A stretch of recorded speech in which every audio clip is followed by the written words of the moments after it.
Back to throw, Tannehill. They'll set up the screen for Spears. And he is out of bounds, getting it down to the 10. It's a first down on a gain of 10. Another catch for him there on this drive, Brandon, and it looks like they're going to utilize him out of the backfield any way they can. And that time they pick up a first down. So now on defense, do you assign a man to him and try and cover him before he gets going? So not quite a first and goal. It's first and 10 from the 10. Running from the gun with Henry. And he'll find his way down inside the 10 to the 9-yard line. Give him a couple on the carry there, 2nd and 8. Brandon, one thing about blitzes, they really confuse offensive linemen at times, and what you have to do is lock in on the guy right in front of you. If you don't, you saw the end result. Defensive tackle ended up making the play. Ball at the 9 on 2nd and 8. Now a play fake, and it's Tannehill. He'll buy some time right. Throw to the right, caught by Okonkwo. And from the 9, they get this to the 5-yard line. I like the design of that play, or shall I say the way it ended up. Quarterback ends up to the right side. You know, it gets outside of the pocket. How about the tight end staying in his sight line and getting to that same part of the field, and they find each other for the completion.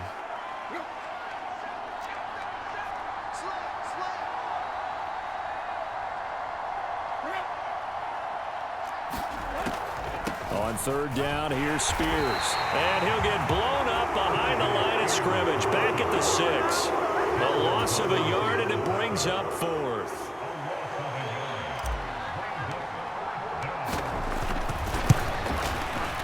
Folks' kick is good. And that will extend their lead even further. So this lead, Charles, just continuing to swell here in the first half. Well, it's interesting. When we talked to them prior to the game, they told us that their game plan was take no prisoners, and they've lived up to it so far because everything has worked. No guarantee that'll continue. But all in all, this coaching staff's got to be very pleased by what they've seen. And now the Browns coming out on the field. They're in a bit of a bind, a pretty big bind, down 20-0 as they start here on 1st and 10.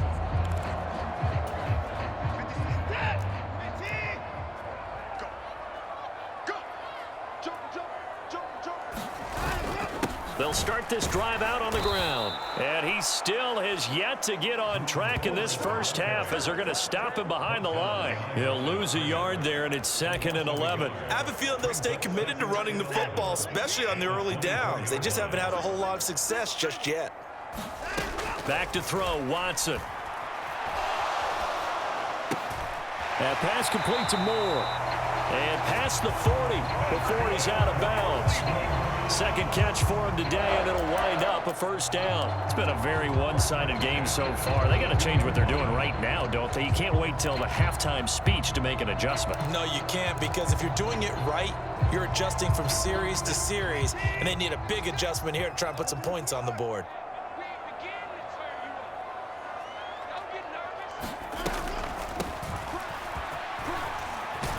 And he's up over midfield and down into Tennessee territory.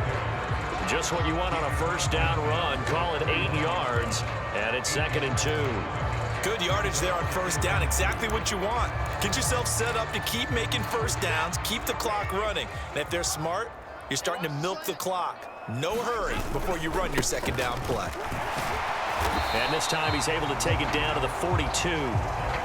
7 yards there and a first down. Exactly what they needed right there, because they needed to use the ground game to take some pressure off, because the quarterback's been struggling a little bit. This offense finding its legs now. Here's another 1st and 10. Here's Watson. And this throw a bit late as he couldn't reach back for it.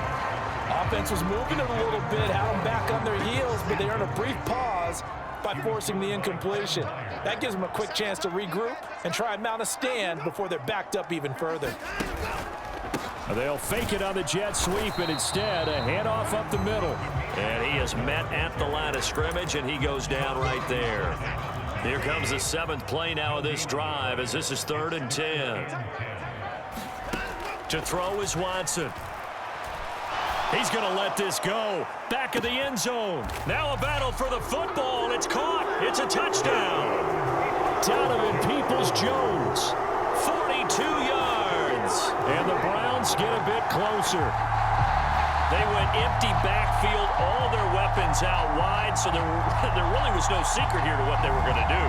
No secret, but they still had to execute it, and they still had to protect the guy throwing the ball, because oftentimes when you empty the backfield, people bring pressure at you. They managed to hold in there and successfully complete the touchdown pass.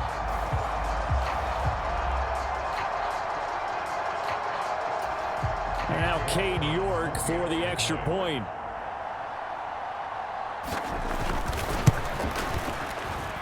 That is good, and that'll make it 20-7. So the drive winds up going 75 yards in 7 plays. And it's capped off by the Browns' touchdown. York ready, and here we go as he sends this one away. They'll elect to bring it out here from the end zone. And he's up past the 20 to the 22-yard line.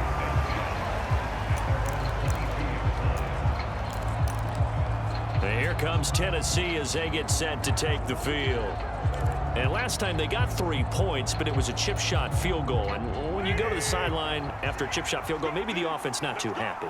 It's a balancing act, isn't it? Because you're exactly right. They're none too pleased that they didn't punch it in for 6 points.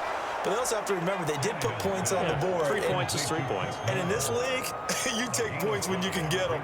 Not easily done. They'd love to just strike back with a touchdown right here, and if it's a long play, so be it. But the main goal, get a couple of first downs, run some plays, run some clock, allow their defense to get a chance to catch their breath, settle down, and relax a little bit after they just gave up a score.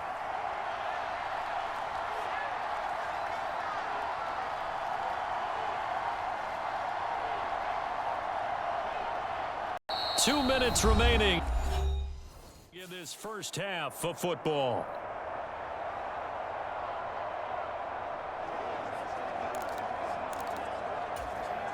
Second and 5.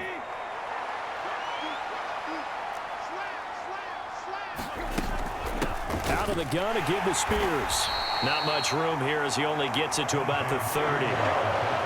Some of the most unselfish players on any football team, defensive tackles, because we ask them to just eat up blocks and allow other people to make tackles. But when he can make a play himself, as we just saw there, that's a big day. A couple extra tight ends in the formation here as they line up 3rd and 2.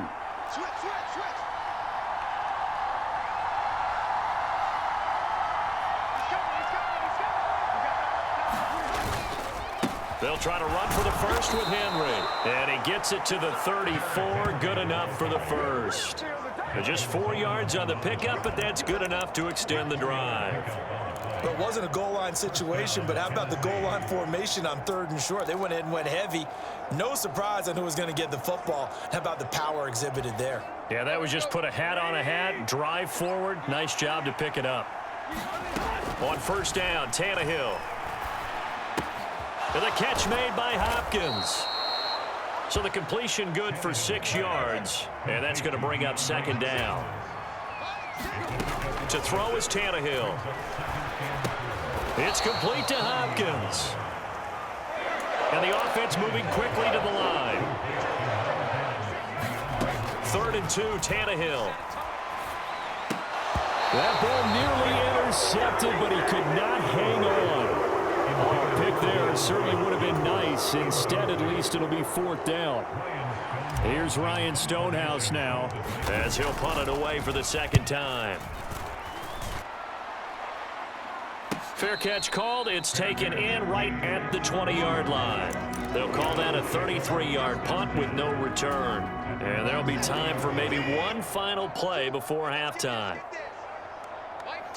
And with time running short here, they'll simply take a knee, and that should do it for half number 1.